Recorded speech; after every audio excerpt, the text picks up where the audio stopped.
Welcome to the Lindamood-Bell radio podcast, where we explore aspects of literacy and learning. I'm Dave Hungerford for Lindamood-Bell. Each year, Lindamood-Bell Learning Centers provide instruction to more than 3,000 students. As a part of our effort to maintain an exceptional standard of quality, we continually monitor and report on student learning results. You can download our latest report for free on our website, lindamoodbell.com. It includes specific data like the reading gains that dyslexic students made. If you've wondered what our results are like, you'll want this report, lindamoodbell.com/learning. This week's episode is an interview I did with a family several years ago in Birmingham, Alabama. Their son was involved in a research project that was a collaboration between the University of Alabama there and Lindamood-Bell. I'm Barry Glass. This is my wife, Ann. We live in Birmingham, Alabama. Thank you for joining me. I understand your son was involved in this project between the University of Alabama at Birmingham and Lindamood-Bell. How did you find out about that? Daniel was one of the last children probably to be even aware of it. We were told by a friend that Lindamood-Bell existed and that UAB was doing a study, and so I called and asked about it, and I think it was the day before the deadline. So we got in just barely. We did some testing with them, and he did qualify, so we were thrilled. That was pretty interesting. What was Daniel's early childhood like? Daniel is adopted from, he was in an orphanage in Russia, and we got him when he was 21 months old. And because we knew there was a language barrier and we had some other developmental things going on, we weren't aware of his diagnosis of autism for a number of years. He was not diagnosed until he was in the second grade. So once we got some other things dealt with, and then we were still trying to figure out what was going on, that's when we were able to have him diagnosed with autism. So he struggled for quite a while. We had, a lot of things to deal with, the language barriers and just some emotional and physical and developmental things. So How old was he when he was adopted? He was 21 months. So English was his second language? He understood Russian. He had a good receptive language vocabulary, but I don't think he said anything, did he? No. I don't remember him talking he didn't at all. say anything. Is he your only child? He is number 3 of 4. What sort of behaviors did he exhibit that might have led to his diagnosis? Aside from eating the cat food, when we adopted him, they sent us a picture of the class, and we were trying to identify which child was ours. And we got all the little children are sitting there, and we were going, which one is he? He was the one in the very back with his fingers in his mouth, and should have been a clue at that point. But he was always a little alienated from the other kids in the videos and the pictures that we saw of him. But we had nothing to base that on, and they had no diagnosis at the time, so we really weren't aware. And what was the process you went through to get that diagnosis? We dealt with school and had pretty much ticked off everything we could test for and look at, and then we went to a psychiatrist, and he actually is the one that made the diagnosis. And did he set you on a plan of therapy? Well, he set us on medicine first to counteract some of the issues that Daniel was experiencing, anxieties. He was, as Ann was saying, he was standoffish. We didn't realize that was a normal behavior for an Asperger child, but he wouldn't stay focused, couldn't really get into reading anything, was constantly looking around and seeing what others were doing instead of what he was maybe asked to do in school, and that was a very big problem. He had speech therapy from the time he was 3 years old and old enough to get that. And then he went to an occupational therapist for probably 3 years prior to starting school, and then continued occupational therapy once he was in school for another 2 years. And then he didn't qualify anymore for speech. So we were trying to figure out what was left. So when the doctor was explaining it, he had a checklist that he went down, and he said, have you considered the autism spectrum? I'm a special education teacher. So when he called me and said, this is what the doctor said, I said, that doesn't make sense. I would have recognized that. But it, I was a little too close to it, and we kept looking for all of these behaviors to be attributed to the adoption and the orphanage and his delay. And so we just had never considered anything else. What's the difference between higher functioning versus where Daniel's at? Well, Daniel doesn't have sudden fits of rage. He has a very good personality. He is very accepting of people, although he's slightly shy. And so that's in itself a cautious but good quality, I think. But he doesn't have tantrum fits, and he appears as just a shy child and very cautious. So there's nothing unusual visibly about it. But in his mind, he's obviously thinking in ways that are different than probably the kids around him. He will focus on something and not be able to let it go. Right now, it's an accordion. So we have accordion music throughout the house. We have an accordion. We have 2 accordions. He looks at eBay and tries to find accordions. He wants to save all his money to buy accordions. He can tell you. Conversations are difficult for him, especially to talk about something other than what he's interested in. He has a difficult time making eye contact with people. He doesn't always understand what's happening when he walks in a room. So sometimes his behaviors are inappropriate when he walks in until he can stop and remember to look around and survey the situation. I would say he is a higher functioning student because he can function in a room full of people. And he has worked on those social skills a number of times with a number of different people, and we work on them constantly. He is verbal, and he does have the ability to learn in school and is in all regular classes. Does he do well in school? He is doing much better since Lindamood-Bell. His grades went from D's and F's to A's and B's. So we've seen a significant improvement in school. When you learned about Lindamood-Bell, were you under the impression that it was a treatment for autism? No, actually, I, as a special education teacher, had already been through a week of training with Lindamood-Bell 2 years prior. A delightful man came, I don't know his name, but I will never forget the things he taught us. And so I actually had some idea what it was about. But when we talked about it at school, it was more to help us with reading. We were looking at the reading factor of it and math remediation for RTI, for response to intervention. So, it just didn't link up for me that might be a treatment for him that would be a good thing until we went to the study at UAB and they, were looking into it. And what was your understanding of the purpose of the study? I understood that the study was to look at his brain function while he was doing a task. For instance, looking at a movie or having read something, and then they would ask him questions about it to see which part of the brain was reacting. And then that he would go through the Lindamood-Bell training and they would repeat it and see if he had made any changes or if anything was different. So what was it like the first time in the scanner? The first time, it was horrifying because he had braces on and they couldn't see anything, and he didn't have a brain. As it turned out, it was a big empty space. So we actually had to go to the orthodontist and have his braces removed.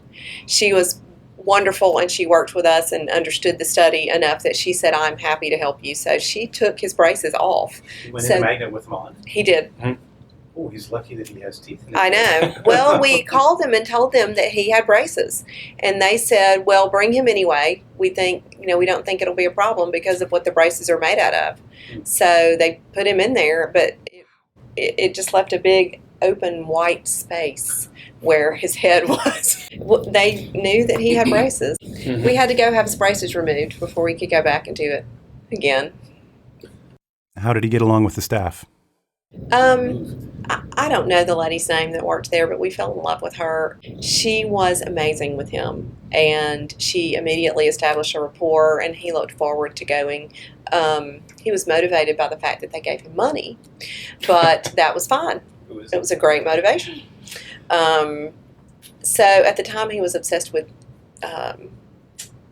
Captain D's, I think. So we ended up spending all our money at Captain D's. Another obsession. But anyway, she established a great rapport with him, and she explained to him everything that was going to happen. He was curious, and he was able to ask some questions, and they took him back and let him look at the machine, and then they took him in the control room so that he could see what they were looking at, and he had no problems getting in it. He got right in it. He said they let him wiggle his feet so he could move a little bit, and they would tell him when to be still. And he thought it was very fascinating. Great. So then you started at the Learning Center for 10 weeks? Is that right? Actually, we were in the control group, and we didn't get to come until it was all over. So they waited and did another MRI, and then we got to come to Lindamood-Bell. So we had 3 MRIs. For the price of 2. Mm-hmm. What was it like at the Lindamood-Bell Center? Well, he a lot of times will just tell you that he doesn't want to do something, and he seems very passionate about it. But when he gets here, he's very different. He loved coming here. He loved everybody here. They were compassionate with him. They embraced him. And he immediately, when I would bring him, he would just come here in the back, and they would begin a series of reading him stories and having him remember verbally and try to put into words what it was that he had just read or that he had just heard. And it was very exhausting for him. First couple of weeks, I could tell he really was mentally drained. He would fall asleep in the car Mm-hmm. between here and home, and that's only 20 minutes. And he would sleep. He was so tired. That was 4 hours a day, right? Mm-hmm. Oh yeah, 4 hours. 4 hours a day. But we noticed over time, he was able to just have conversations with us better at the dinner table. And he would be more relaxed and share with us in more detail instead of just one word answers. What went on his day at school? What was it like? He started having the words to use, and so I think the processes that Lindamood-Bell shared with him kind of woke up that part of his brain to allow him to use those words and to find out what words to use. And so he looked forward to coming toward the 8th and 9th week, but the first 7 weeks, every day, no, I don't want to come. I don't want to come. I think he didn't want to come because of the exercise of the brain, because he knew he was going to be tired. But once he got here, they were so wonderful with him. I mean, they took him under their wing, and he felt comfortable, and he went through all of the program and didn't have any problems with it. Well, and we learned quickly that a Hershey's bar did a great deal of making him happy. So he got a Hershey's bar every day, and that made a big difference as far as being willing to come and get started. So we chose these students particularly from around the country that fit a certain criteria, ones that could read at a certain level, but with comprehension below that, so there was a gap.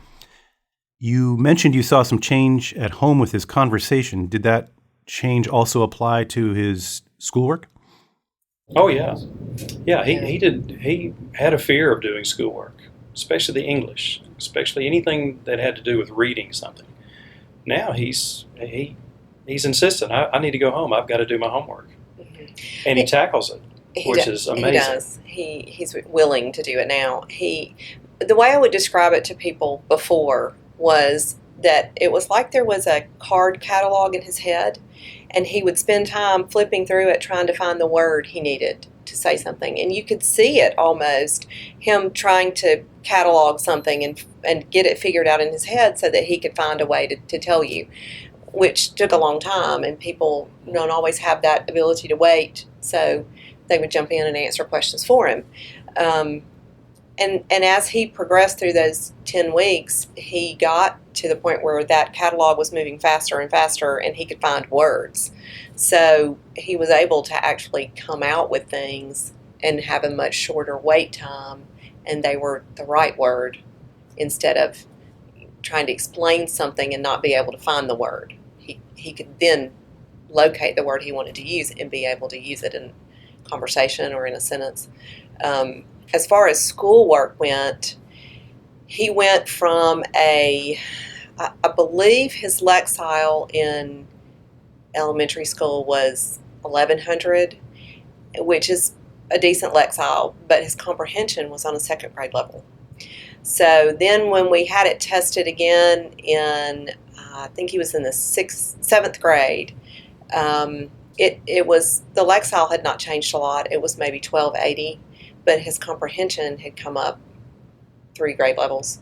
And by the time he had used this, and then we came back for some additional weeks, a year later, he was reading on grade level. Were there any other behavioral changes at home? Well, part of the issue in our family is there are 3 other brothers, so he has to compete for space to talk. So he didn't always volunteer, and he was quiet for a long time. But after this training, he would speak up. We would hear his little voice from the back of the car. He would have an opinion about something, or he would have something to say, or even better, he would ask us questions that were pertinent to whatever was going on, rather than the endless questions that he used to ask that were redundant and clearly obvious, and he just couldn't think of anything else to say, so he would ask questions that he already knew the answers to. But his questioning, his conversations in the car, and then his relationships with peers was immediately changed. He went from not knowing anybody's name at school, he couldn't remember his teacher's name, he didn't know any of his friend's name at school, to knowing their first and last name, to new people and where they moved from, to just details about things that he never could have come out with before. So I've seen the scans and seen the results from this study, and it's been astounding. The changes in the brain areas responsible for comprehension being activated in correlation to improvement in comprehension gains. It's been some pretty incredible stuff. I wish we could see his now. I would love to know what it looks like compared to that first one. Do you feel like this is something that will last? One of the biggest changes is his confidence. His confidence at wanting to ask a question, at trying new ground. Even at the end of his freshman year in high school, he wanted to go to a banquet or a dance, which would have been something unheard of before. He volunteered. He wanted to go. He wanted to dress up, which was a shock to both of us. Yeah. But again, he insisted on it, and he had the words, he had the conversations, he had the details. He told me what he wanted to do. He told his mom. He went and had a great time.